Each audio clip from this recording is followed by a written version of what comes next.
अंबेडकर ने गांधी के बारे में क्या कहा है? आज तो गांधी पे कुछ कह दो तो मैंने सुना है कि आपके आसपास का कोई एक साधु संत कुछ कह दे तो दूसरे शहर की या दूसरे प्रदेश की पुलिस ले जाती है उसे उठा के, क्योंकि हमें अच्छा दिखना है।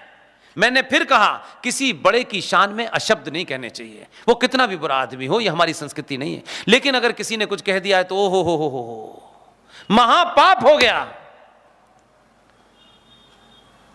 अंबेडकर गांधी के बारे में कहते हैं, ही वॉज ए हिपोक्रेट। मैं उसे महात्मा नहीं मानता। वो इतिहास के इस लंबे युद्ध में एक छोटा सा एपिसोड है। तब उन्होंने कहा कि अगर कांग्रेसी उनके मरने पे छुट्टी न करते तो गांधी को कोई नहीं जानता। ये बी आर अंबेडकर के शब्द हैं। लेकिन उससे बड़ी बात जो मेरे मतलब की है, मैं उस पर जाना चाहता हूं। ये तो मैंने आपको रेफरेंस के लिए बताया। जब भारत की संसद के अंदर ये जो बीमारी जिसे आज आप घेरे हुआ है, ये भारत सेकुलर है, ये भारत सेकुलर है, उस वक्त भी इस पर डिबेट हुई। जवाहरलाल नेहरू ने अपोज किया कि नहीं, सेकुलरिज्म की जरूरत नहीं है, लेकिन डिबेट हुई फिर भी। लेकिन उस डिबेट के बाद में जो चीज बाहर निकली ना, वो काम की चीज है। उस डिबेट में यह कहा गया कि भाई ये जो भारत को सेकुलर होना चाहिए, तो उस तथ्य में जाइए और उस जमाने की डिबेट निकाल के देखिए, जो बात अंबेडकर ने नहीं कही है, क्या खूबसूरत बात कही है। लेकिन यह चर्चा का विषय इसलिए नहीं बनेगा कि कहीं अंबेडकर का नाम बड़ा ना हो जाए, कहीं अंबेडकर कहीं महान ना बन जाए। अंबेडकर ने यह बात उनकी उस डिबेट में है, जब सेकुलर शब्द की बीमारी उस जमाने भी कुछ लोगों को थी। अंबेडकर ने कहा, भारत की भूमि अनादिकाल से इस भूमि पे अनेक मत पंथ आए, उन्होंने यहां अपने पंथ को स्थापित किया। इस सब के बावजूद भी हजारों साल के इतिहास में एक घटना नहीं मिलती कि भारत के सनातनियों ने उस पंथ के मानने वाले को यह कह के कि तुम्हारा पंथ हम नहीं मानते हैं, उसकी गर्दन काट दी हो।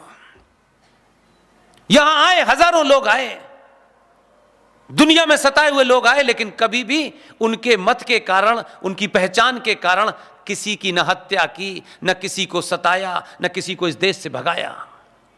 उनका अगला वाक्य सुनिए, अनादिकाल से भारत की मिट्टी में और सनातनियों के खून में जो सेकुलरिज्म है उसको लिखने की जरूरत नहीं है, यह अंबेडकर ने कहा। लेकिन इसकी चर्चा नहीं हुई। लेकिन आज चर्चा होती है। यह संविधान को हिंदूवादी बदल देंगे। जिस संविधान को 26 नवंबर 1950 को अंबेडकर के द्वारा बताए संविधान को जो उन्होंने बनाया था, जब सेकुलरिज्म रिजेक्ट हो गया 1976 को, पॉलिटिकल कंपल्शन के चलते इस देश के अंदर संसद में जब पूरा विपक्ष जेल के अंदर था, 42वें संशोधन के तहत रातों रात बिना किसी डिस्कशन के भारत के प्रीएम्बल के अंदर सेकुलर शब्द को जोड़ दिया गया। जिन्होंने अंबेडकर का ठेका लिया हुआ था, उन्होंने अंबेडकर के संविधान को मात्र 24 साल के अंदर कम्युनल बताया और उसे सेकुलर बना दिया। ये सवाल खड़ा करते हैं और क्योंकि इतिहास नहीं पता है तो आप पे लोग कोई भी पत्थर फेंकता है, आप भाग जाते हो। जवाब दीजिए। अंबेडकर ही एकमात्र आदमी है जिसने अपनी किताब में लिखा है। यह किताब हम नहीं पढ़ेंगे, हमें तो मनोहर कहानियां पढ़नी है। यह सोते हुए समाज की समस्या है कि जिन कारणों से आप मारे जा रहे हैं, जिनसे आपका अस्तित्व समाप्त हो रहा है, आप उनको भी नहीं जानना चाहते। आपके हीरोज ने बहुत कुछ कह के गए, कम से कम उनकी बात को बड़े बड़े मंचों से कहते तो पता तो चलता है यार कि हमारे पास थे लोग, हमको ही चाटुकार पसंद थे। अंबेडकर ने एक किताब लिखी है। उस किताब में क्या क्या लिखा है मैं आपको पेज समेत इसलिए बता रहा हूं कि कोई मुंह खोले ना तो किताब मुंह पे चिपका दीजिएगा उसके। जय भीम जय मीम, क्या बात है, कितना खूबसूरत नारा है। अंबेडकर ने जो किताब लिखी है उसका नाम बताऊंगा बाद में। उस किताब के पेज नंबर 123, उसमें मालूम है अंबेडकर क्या लिख रहे हैं? अंबेडकर लिख रहे हैं भारत के सारे मुसलमानों को पाकिस्तान भेज देना चाहिए।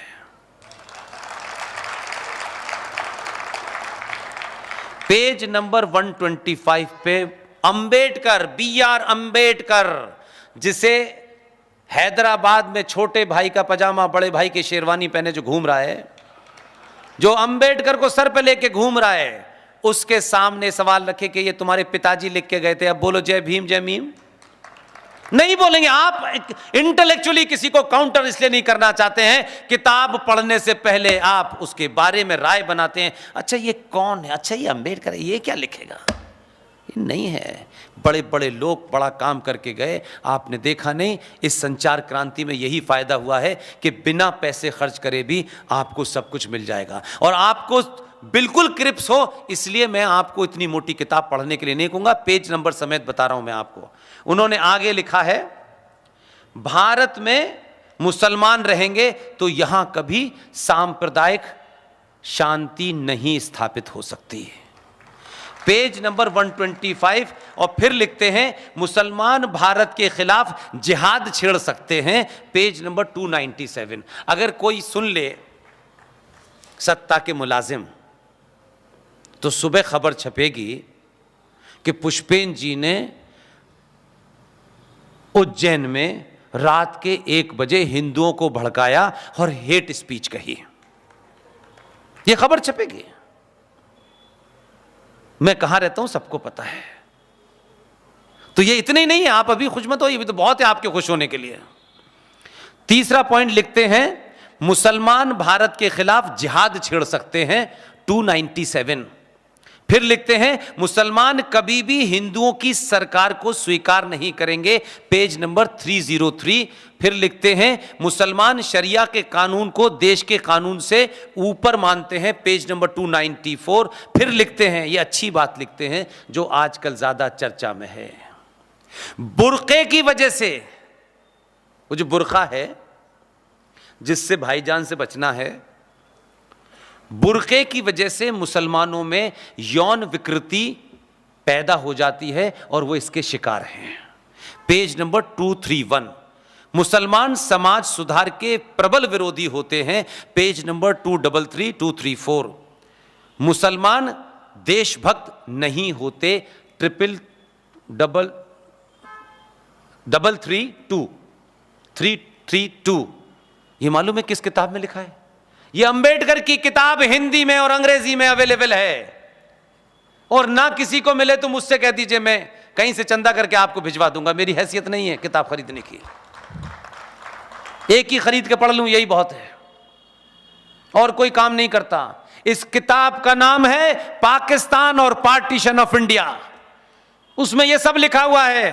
किसी माई के लाल में दम है जो बात BR अंबेडकर कह के गए हैं। बड़े बड़े ठेकेदार आजकल हमको ज्ञान दे रहे हैं, ये तब कह के चले गए, कभी आज नहीं कहा। आज नहीं कहा, क्या आज कह रहे हैं? आज तो स्थिति बहुत दूसरी है। इसलिए अपने हीरोज को पहचानिए। समय की मांग है, नाम देख करके अगर आप किसी को चुनेंगे तो आप जैसे 70 साल में फेल हुए हैं वैसे ही होंगे। मुझे खुशी है और मैं बहुत, इससे मुझे उत्साह मिलता है। सत्ता का परिवर्तन बहुत छोटी सी चीज है, लेकिन इतना तो असर हुआ 12 साल के इस सफर में कि सनातनी को यह समझ में आया कि आने वाली चुनौतियों का, आने वाले आक्रांताओं का जवाब जो जिस भाषा में दे सकता है, हमारा हीरो वही हो सकता है और दूसरा नहीं हो सकता। जब आपने यादव ठाकुर बनिया ब्राह्मण होकर के वोट नहीं दिया तो 2014 पैदा हुआ। जब आप ये सोचते थे कि मेरे 2 मंत्री बन जाएं, मेरे पड़ोसी हैं, ये मिश्रा जी हैं, ये शर्मा जी हैं, ये ठाकुर साहब हैं, यादव जी हैं, मेरे 2 बन जाएं बस। जिस दिन आप बाहर निकले उसी दिन हिंदुस्तान के अंदर ये तय हो गया कि सनातनी शादी अपने गोत्र में करे, रिश्ता अपनी कास्ट में करे, ये आपका निजी मामला है, लेकिन शादी के लिए नहीं।